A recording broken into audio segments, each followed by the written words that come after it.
Hey Atari hackers, welcome to this week's podcast episode. In this episode, we are going to be talking about a topic that is becoming increasingly an issue for anyone that does link building, and that is selecting your link targets, because link building is changing. Link sellers are getting smarter and link farms are getting smarter. And quite often, I've been fooled by buying a link on an obvious link farm that I would never have said yes to because some of the metrics that we have historically looked at, etc., are being tricked. And so we're going to be talking about that in this episode. If you are building links, you have to watch this episode. It's going to help you a lot and maybe avoid you some trouble. So I'm not going to tease you more. Let's get started.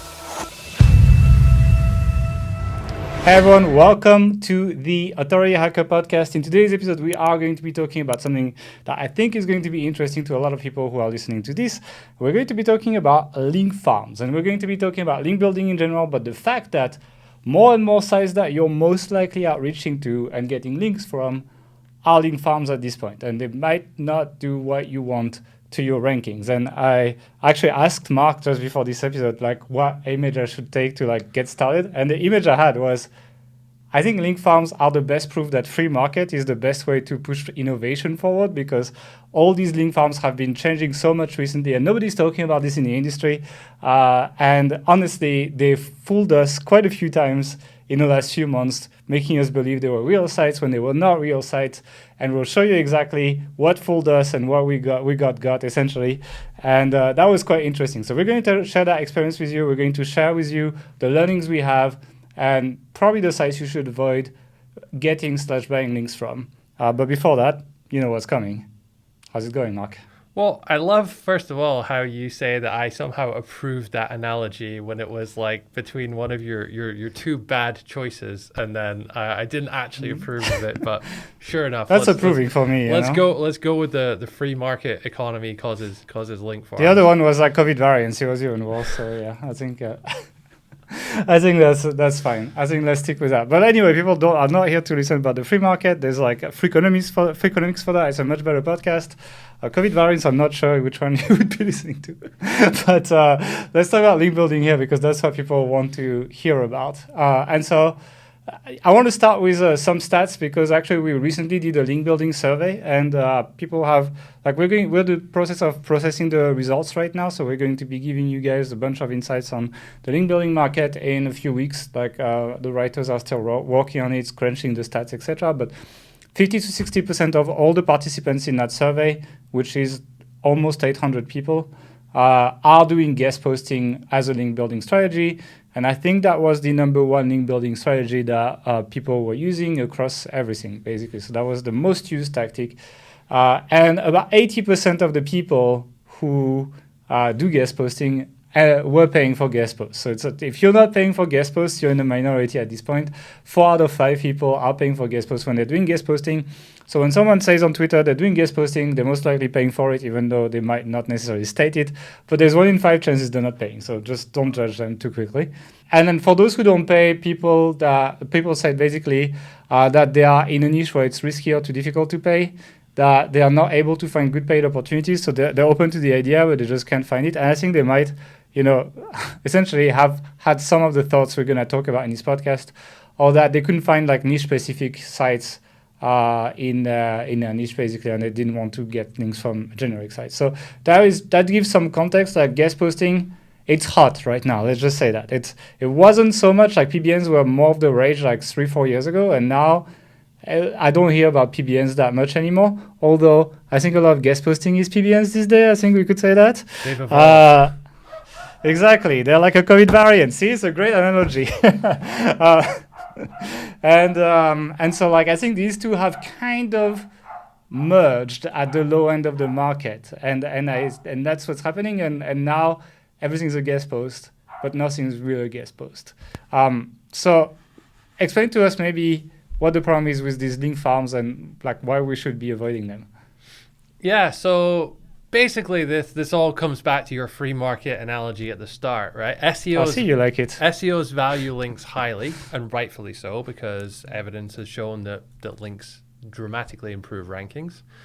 But it didn't take long for site owners to catch on to this. And I remember 5-6 years ago doing outreach campaigns and getting loads of free links for mediocre affiliate websites, whereas these days the vast majority of people you outreach to below a certain threshold are going to come back to you with a price offer, so they'll be selling links.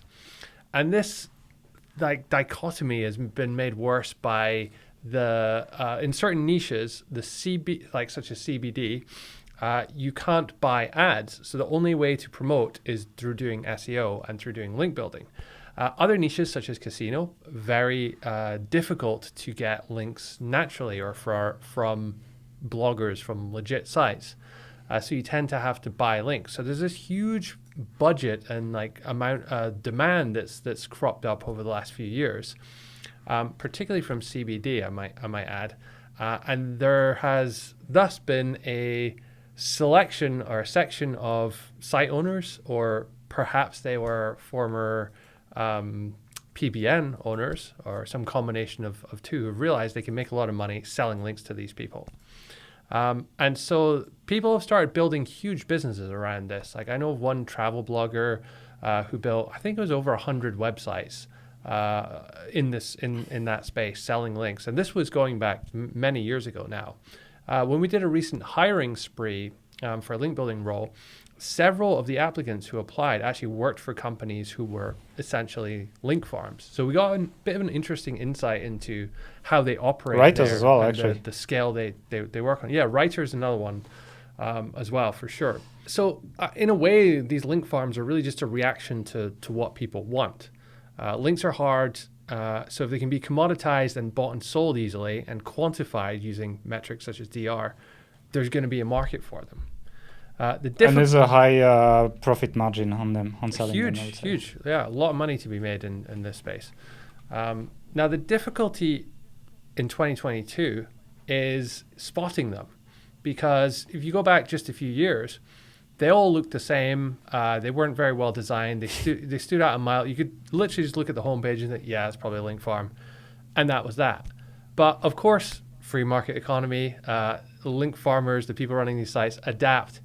And the sites have gotten better and better, to the point where there's this big gray area in the middle that it's actually really difficult to say, is this a link farm, or is this a real business that sells links?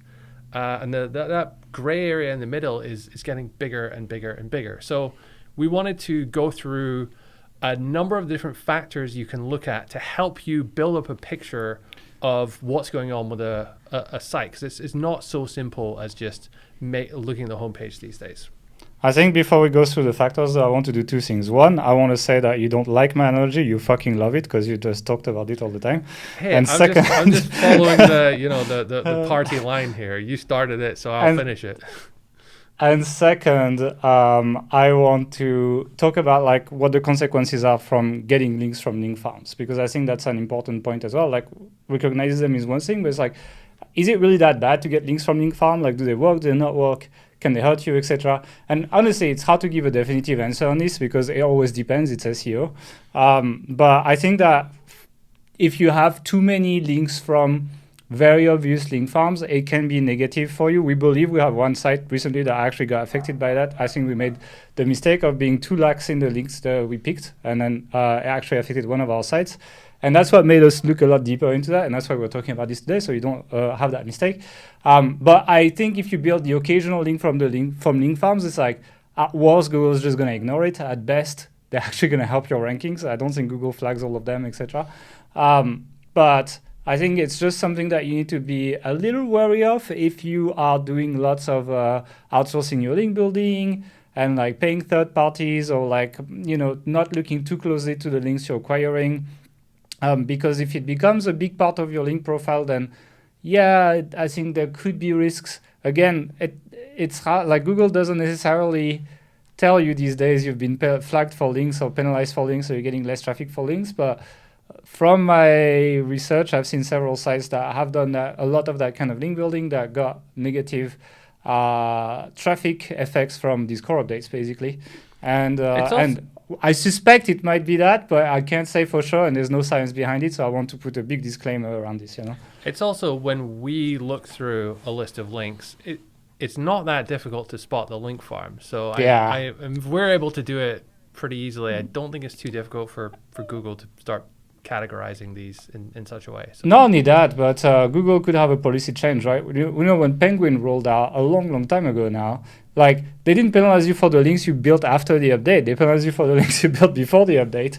And so like, if you do dodgy stuff today, even if it works, you potentially put your future self at risk of getting affected by updates, etc. So that in general, while I don't think it's going to be a big problem if you have a couple of these links, I think you should try to avoid making this the majority of your link profile, and I think that's good context for what's coming after, basically. Yeah. So now I think you can start going through how do you spot a link farm.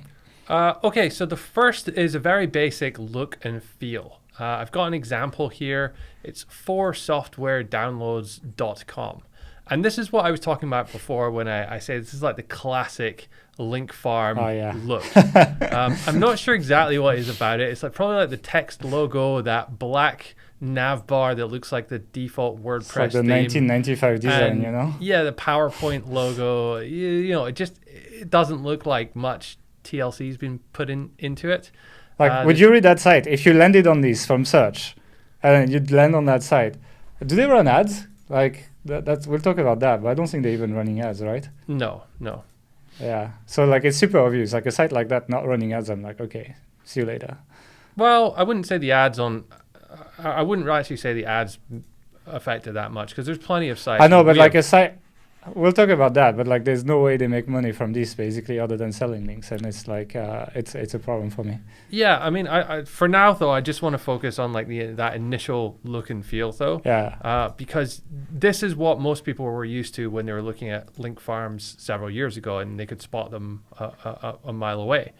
But they've gotten a little bit better, and I've got another example here. And I say a little bit better. It's still not amazing, but this one here is soup.io. And this actually came out in a recent call we were doing with a few Platinum members. And it's a really interesting site because, it looks okay. Like it's a bit more modern, bit fancier. Okay, they got some stock images there, but there's some... It doesn't look as obviously fake as the other one at first glance. It passes that initial first glance test. But if you look closer, there are a few more issues. One of which, and this is very, very common, is that there are a very broad selection of topics on the site. Yeah. And this is done in such a way so they can sell relevant links to more websites, to more agencies. Because if you want a technology link, then you can get it. If you want something to do with science and health or business, you can do it. And they're very broad categories. You can classify most stuff kind of under there. If we actually dig into some of the categories. I mean, let's read the categories that they have. Yeah, they have home, news, technology, business, entertainment, and science and health. And usually when I talk to a link builder that shows me a site like that, I'm like, all right, let's play a game. I challenge you to find a niche where you cannot put a relevant link on that site. Like, try to think of a niche where you can do that. Paintball, entertainment. CBD, science and health. VPN, technology. Banking, business. Like, you can do any sub-niche you want in that. And that's the mark of a lot of link farms these days. Like, they try to look like these generic magazines. And it's super... So, like, usually looking at the navigation bar, for me, gives it away really quickly these days. Because... And I challenge you to play that game. Try to think of a niche that you cannot fit within their categories.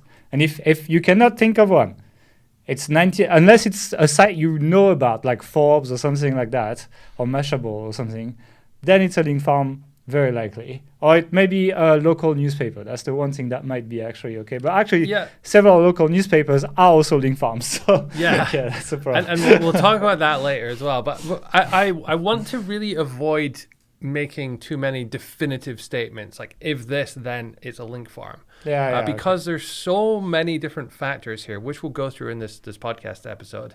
And the mental model you have to take with this is that you're trying to build up a picture of what's going on, and you need to look at all or most of these factors usually in order to do it, because it's not always super obvious, and we have a few examples later on which are really borderline, and we can talk about them towards the end. So yeah, the broad topics is one. The next issue I want to talk about is the types of posts which appear on there. So I've got an example here, earthenworld.com. I mean, you can see already they have the different categories at the top, although it's not too far. News, nature, travel, space, history, It's life. not too far removed, but yeah, it's a bit better because, for example, business is not there. I mean, they maybe slot it in news or something, but like it's not fully covering everything. And that's, I think, introducing a little bit of the nuance here, you know? I guess they could throw it in life or something. I don't know. Like, you know, like if you want to put... If you look at the paintball categories on the sidebar, however, you'll see they have about 20 different ones there. And they do have a business category. They have a travel one. They have a tips category. Oh, here you go. Yeah, I see it. Okay, fine. Yeah, they even have a gambling category, which is what I want to talk about now, which is the types of posts that you see on the site. So if you look at the homepage of a site and you see... 5th post down, 5 biggest online gambling companies in the world. Then, and the 7th post is how online poker evolved in the US over the past years and what games are currently available in New Jersey. Then, you know, your spidey sense starts to go off a little bit here. I know I just said that it's hard to draw definitive conclusions from this, but this would be one of those cases where I'm leaning more towards actually doing that. Now, what happens in some sites is they try to be a little bit more sneaky. If you look on the homepage, it's actually really well designed, has high value content, not obvious link farm stuff. But if you click on any of the categories, then often you can see the real post that they're posting on there, and that's where all the dodgy guest posts will appear. Okay, I wanted to ask you a question though. If a site has some links to casinos, would you like not get a link from it if everything else is fine, for example? Like, is that like because I think that's a big debate in the SEO world. Like, I can hear your dog definitely would not get that link, but like otherwise, but what would you do? Would you get a link from a site that is otherwise good, but that has a few casino links, or would you not? Yeah, it's not necessarily a deal breaker to have a couple here and there. It's just if they have a gambling category full of them, then no, I wouldn't go for that. Authority Hacker, for example, has the odd link to a casino site here and there. Not because they've done guest posts or anything like that. I mean, we would never do that. But because we've actually talked in the past about some really interesting link building examples, like PR stuff that some casinos did in order to win some links. There's an interesting marketing case study. So Pretty sure I covered Pornhub as well in some examples. Yeah, I mean, in that context, when it's done right and when it's very relevant to what we're talking about, it's really no issue. I think where you start to have problems is when, 5 of the last 10 posts on their site are obvious guest posts from casinos. And there's a big difference between the two there. I mean, there's a difference between promoting the casinos with exact match anchor text to a commercial page and like mentioning them inside the business case study, very well contextualized within the post, not necessarily trying to sell anything and or push a specific landing page with a specific keyword. I think that's kind of like the way I would look at it. But many times when you're like hesitating, it's usually the first one, right? Where they're just trying to push anchor texts and specific landing pages. And in that case, like, I think when I was reviewing for Disavow recently, I was essentially saying, well, if there's more than 2 or 3, probably not. If there's like the odd one, even if everything else is good on the domain, I'll probably go for it. Because the truth is, while in practice, you probably don't want to be close to these sites, in practice, it's sometimes challenging to find sites that don't link to these. I mean, if Forbes links to these sites, for sure you'll find casino links on Forbes. Do you not want a link on Forbes? Same with Mashable, same with all these big sites. Do you not want a link on them? So it's like, it's hard to put a hard rule. And as most things we're going to talk about, it's hard to put a hard rule on anything, but it's kind of a negative point, I would say. Yeah, so the next point is the lack of an alternative business model. And this has become especially prevalent recently with mommy bloggers.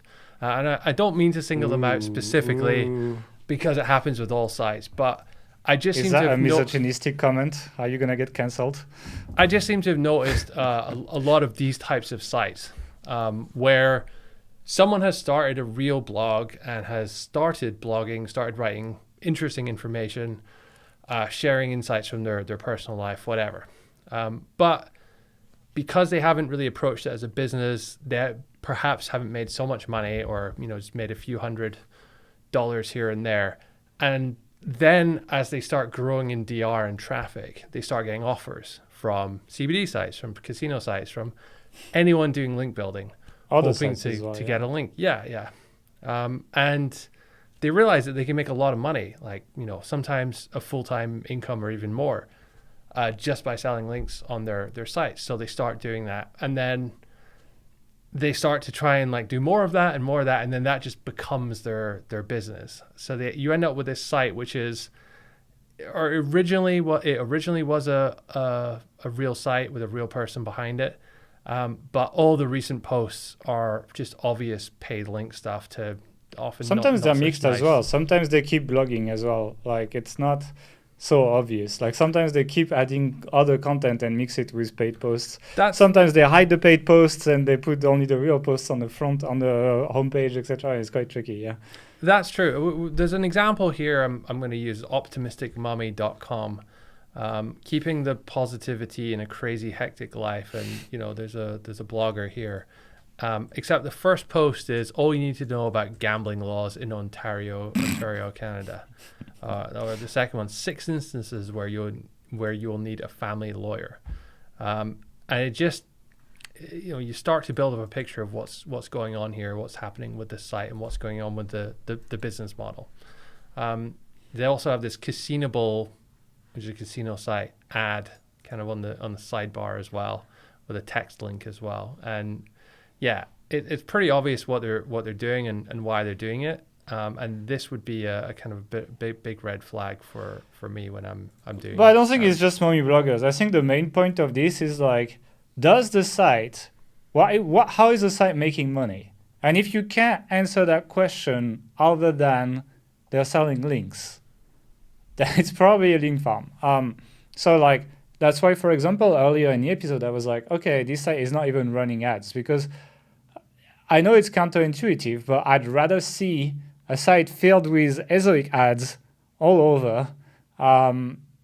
That seems to me more real. Like the site owner has a way to make money, which is getting page views, getting paid with ads, or getting a bunch of affiliate posts, so that the site owner is trying to make money from affiliates, or collecting emails and then trying to sell stuff via emails, like just whatever they're doing to make money, or like having products. But if you can't find any of that, like the first site you shared didn't have any of that. It was just content published and then no ads, no affiliate, no nothing. And same with that mommy blogger site, right? There's just like, where's the money, right? And if you can't answer that, there's no way that this is not a link farm usually. Like there's a few altruistic people out there left, but like they're unlikely to be the people that would sell you links, right? They're the people who have like strong principles and they want their site to be great, and they won't like corrupt it for $20. So it's like if you can't find any other business model, it's quite tricky to really trust that website. And for me, it's a big red flag if I can't find any business model with this site. So I think you need to answer that question. How does this site make money? If you can't answer that question other than paid posts, it's a link farm. And you can also look at factors such as how much traffic do they have. Like this Optimistic Mummy site, that's the next one, yeah. 4,000 visits per Let's month. talk about traffic. And so, well, I'm just saying, like, you can kind of combine it. It has 4,000 visits a month. So how much money are they going to be making off of that 4,000 visits a month? Not very much. So how are they sustaining themselves? Well, selling links. So yeah. Kind of goes. But let's jump on to organic traffic, because I think it's a good one. I think organic traffic is definitely a good sign that Google likes the website, obviously, especially with all the recent core updates and Google being quite harsh with small publishers and so on. Like if a site still has organic traffic, it's a good sign that Google likes them. And I would say today it's a much better sign to see high organic traffic than to see high DR or DA or anything like that. I think we have a huge problem with SEO tools. And the problem is that I have this theory where Google is zombifying a section of the internet right now, right? It's taking low quality sites, it's fucking killing their traffic, But the DR or the authority on the SEO tool still stays high because these SEO tools are not zombifying a section of the internet. So like on one end, you have Google saying, we hate these sites. And on the other side, you have SEO tools saying, we love these sites. I don't think that's a fair assessment. They're not saying that, SEO tools, but that's how people. I know, but like that's how people read them. Let's just say that. Yeah, but I think that's ultimately the problem here is how people interpret DR. Like most people don't even know what it is. Like it's just what a does link it actually metric. measure? Yeah, so it just measures the number, quantity, and quality of links pointing to our site, and that is a problem because people don't use it for that. They use it for an indication of 100 is a better authority. Site, 0 is a lower authority site, right? And they're not like none of the SEO tools are removing the bad links or taking any kind of traffic drop or anything like that into account. So while DR and stuff can go down, if you abandon a site, it goes down very, very slowly, right? And so you can a site can be dead for 5 years, 10 years, and still have 90% of its DR its peak, and that's not really going to tell you what's going on. So traffic is therefore more interesting to look at. It is more interesting to look. I mean, and I want to finish on SEO metrics on DR specifically because most of the industry at this point uses DR, but I really think that now we need a new metric for authority that combines multiple things. I know SEMrush has attempted to do that. I haven't looked at it, to be honest, but I know that the authority score uses things like search traffic, etc. But I do think Ahrefs needs to look at that because we're heading to a world where there's Ahrefs' vision of things where like what they show, the picture they show, and what Google actually does.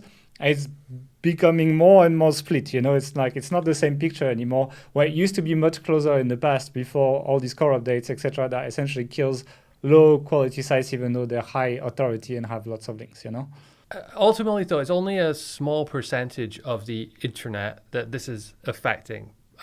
But it's a big percentage of the sites who you're outreaching to because most of the sites who are trying to rely on these kind of metrics to inflate their perceived authority are the link farms. So it's the exact target market which you're is being affected here.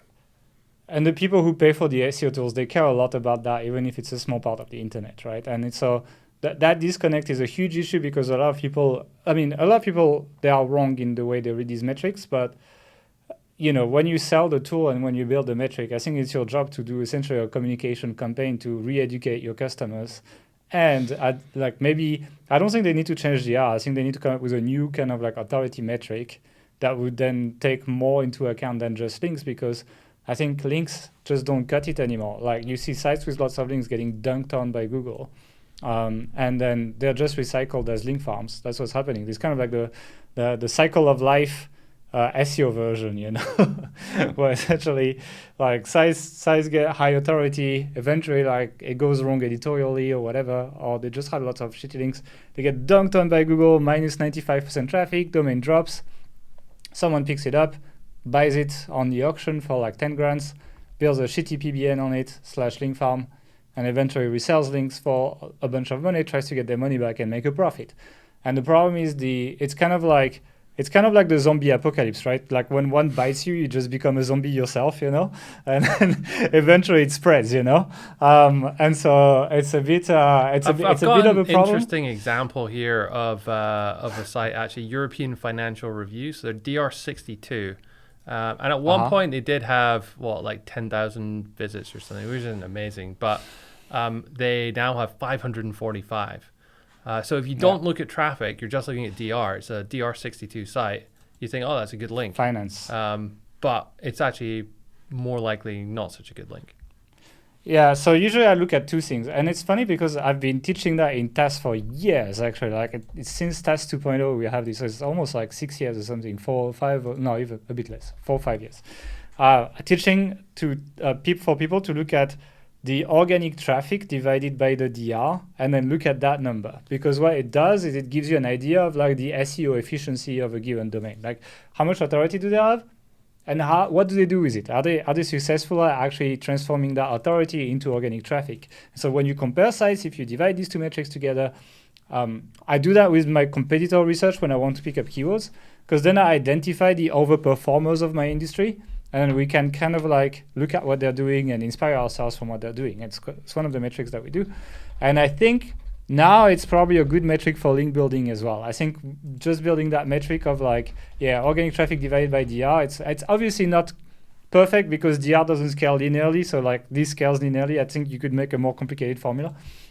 But it's still an interesting one to see the people who perform. And I think if you did that number and you put a minimum threshold on who you would want to get a link from, like if they only get like 10, like even like 100 traffic per point of DR, it's pretty terrible.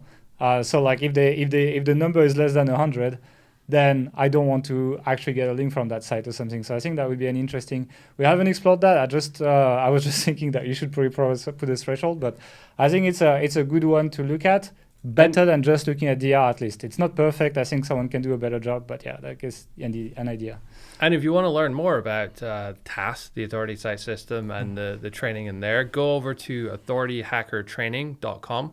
And you can sign up for a free training video, which shows you some of the stuff that we're talking about there, and much more as well. What exactly is in there? I like how you don't even know. So it's like just having a nice segue, so you can tell us more about it. We can advertise the stuff we sell. Well, I can see you know this well. No, it's basically, in TAS we teach people how to build how to start a site, basically. So it's like everything about starting a site, like how to pick a niche, how to monetize it, how to build your site technically, all of that. So the free training essentially touches on a little bit on each thing, right? So there's five or six tips, and one is on like niche selection, one is on site building and like tools to use, one is on like how to build affiliate tables without paying for any plugin, for example, things like that. So there's a bunch of tips for starting your site. You can take these tips and build your site and not buy the training if you want, or you can check it out after you've checked the free training if you want to get more, basically. So that's pretty open on that. So the next point is going to be on traffic drops. So there are some sites out there. I've got an example here, EuropeanBusinessReview.com, probably related to European Financial Review, I would imagine.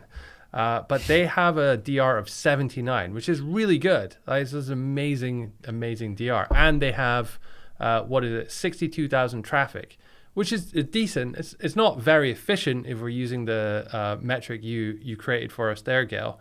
But what's really interesting is if we look in Ahrefs at the traffic history, they used to have a couple years ago, or even just less than that, 323,000. So they've lost, 80% of their traffic in the last year or so, which isn't a good look, I would say. And that's a big red flag there. And so while they still have some actual traffic, the recent traffic drops may indicate a problem, and that will help us to build up a picture of what's going on here. Okay, so the next factor we want to look at is going to be outbound links, so where they're actually linking out to.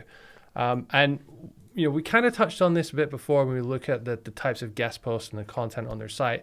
But if you go into Ahrefs and look at outgoing links, linked domains, and then you sort in descending order of date, you can see who they're linking out to recently, and that will help you build up a picture of what is going on. The one big thing I want to say about this is it doesn't work on the light plan. It's only, I think, Ahrefs standard plans or higher. So just be careful there. So 1 kidney per month. Yeah. But I've got an example here. It sounds like Apple, but it's a V instead of there's a V in there. So avplenews.com. I don't really understand what's going on with that name. But if we sort by, if we look at their outgoing links, just look at the stuff in there. It's like hospitals, resume help, pest control, garden room buildings. That looks like a local business. There's a lot of sites in here, a lot of links to sites in here that look like they're doing a lot of commercial link building, right? They probably don't have very good content on them themselves, so they just have to buy links. And the fact that at least half of the links on here are to those types of sites, local lock repair business in the UK is one of them. And then the other half of the links are to kind of nonsense sites like Business Insider USA.xyz. I mean, that's kind of a bit sketchy. So you can really use this report to get an interesting insight into what's going on. Yeah, lots of. I use that a lot as well. Like when I was also doing checking the disavow from the staff, I still have the autocomplete in Ahrefs. I was just putting CBD or casino, and I could actually find all the outgoing links to CBD or casino sites. So for example, I would just put it on that site, and I just found 5 CBD sites. For example, just typing CBD in it. If I type casino, there's 3, for example. So it gives you an idea of like how to find shitty outbound links as well. That was one of my vetting methods. Yeah. And once again, you just have to be careful, because if you go and type in CBD or casino in any site, you'll often find one or two. Yeah. So just take it with a... I didn't say it was bad. I just take tell you it was one way to evaluate, Okay, do you want to talk about the next one with anchor text? Yeah, I'm going to talk about anchor text. It's an important one. It's context and anchor text. So it's a lot of text. But the 2 things that I wanted to highlight is one that I have on scandasia.com, which is another quite obvious link farm. And the way I do this is I open like a random article on the site and I look for the outbound links in an article. So in this case, there's 3 outbound links in the article. It's the HR tips and tricks that will help you manage people much easier. Then you have one that says human resource software, which is a little bit completely out of context. And then you have another one that's like, no, actually you only have 2. But like you get the idea. Like when there's an exact match anchor text that matches a high search volume keyword in there that's a little bit out of context, so there's not a bunch in the post, I tend to flag that as like, yep, they're probably selling that links. And then the context as well is the other example that I have. So it's on a site called bumpy.com with 2 P's. And the post is top psychology book every student should read. Okay, that's not a problem. But for example, they're talking about psychology, right? They're talking about essentialism. That is the way to simplicity. And in the middle of the article, they literally mention like the fact that you might be buying papers online for your exams as at school or something. It's really completely out of context as well. It doesn't make sense. Basically, it's like they just like wrote an extra sentence just to put this in there and shoehorn it in there. And when you identify this kind of like shoehorned link in content that just gets completely off topic, then that will give you a good idea of that this is a link farm, basically. Okay, great. So the next factor I want to look at is looking at what the site's ranking for. So if you go into Ahrefs organic search top pages, that's going to give you a list of the top pages ordered by how much traffic Ahrefs estimates each page is getting. And I got an example here, the techtarget.com, where 87.8% of their traffic comes to one page.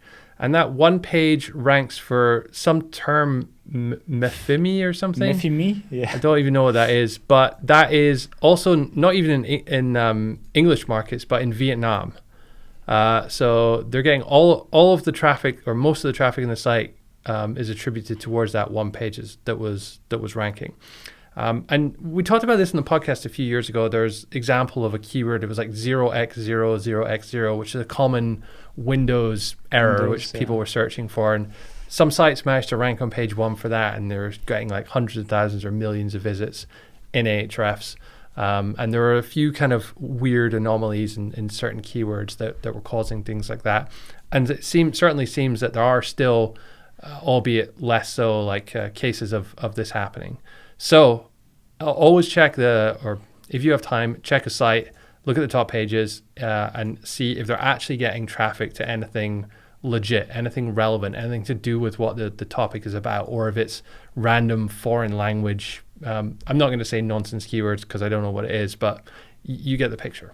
Okay, the next one I wanted to talk about is rate cards. So very often when you outreach to a site that looks like a good link building target, they'll reply to you with a big email that seems extremely well organized, that gives you the list of their prices, conditions, what they accept, don't accept, etc. It's a huge email, and it's obviously a templated email. So I actually have an example that we received. I've blurred out the contact information and so on. So we're going to put this on screen, but you won't necessarily have to see all of that. So of what we call a rate card looks like. And that's essentially the site giving you all their conditions in one simple email, telling you to send the money on PayPal to this address, telling you exactly what you can do in terms of linking, not linking, essentially give you an SOP to buy a link on their site, telling you they don't negotiate, even though they probably negotiate.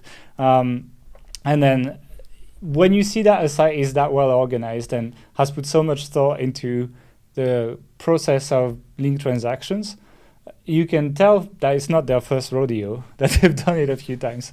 And so that usually receiving an email like that as a response would trigger a second check of the website on my end to try to check for these other things like these, ranking keywords, like these outbound links, what sites they link to, etc. Because quite often you find that this site might not be as good quality as you expected it to be. So for me, a big red card is receiving some kind of the rates like that and an email that is well put together, basically. So be careful.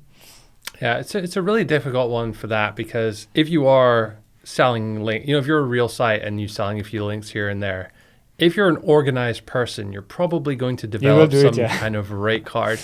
And this is the problem with all of the things we've talked about today, right? There are very few of them which out and out will tell you what's going on. You kind of have to look at a lot of them together in combination. And honestly, it takes a lot of time to do all this research, digging through every single site you're considering getting a link from. So you're kind of battling to find these factors, but you're battling against time at the same time, which is always difficult. And I've certainly found that this year and in recent years, it's much harder than it used to be to definitively say, yes, this is definitely a link farm or this is not a link farm. Takes longer. There are many examples which kind of fall somewhere in the middle. There's this example here I want to show you. It's Daily Dream Decor, and there's it's quite a nice looking site, right? Yeah, so it's a DR48 site with like 16, 17K traffic. So not amazing, but not bad either, especially for what appears to be a focused site on decor design, that kind of thing. So I wanted to ask you, Gail, if you have a look at this site, there's is your house infested with spiders? 7 signs the answer is yes. And there's a link to it that's like, oh, if you find a spider egg, contact a local pest control company like Affinity Pest Control, which is a local business. And obviously there's some kind of link building going on there, most likely paid. We don't know for sure. But the context isn't that bad, right? This was what I would say falls in that gray area in the middle. So how would you classify that? Is this site a link farm based on what you can see here? I'm looking at it now, actually. So they run ads, so I like that. The traffic is growing. It's not crazy. I mean, being DR48 with less than 20K traffic, it's not very good, let's be honest. It's not. They're not very good at SEO.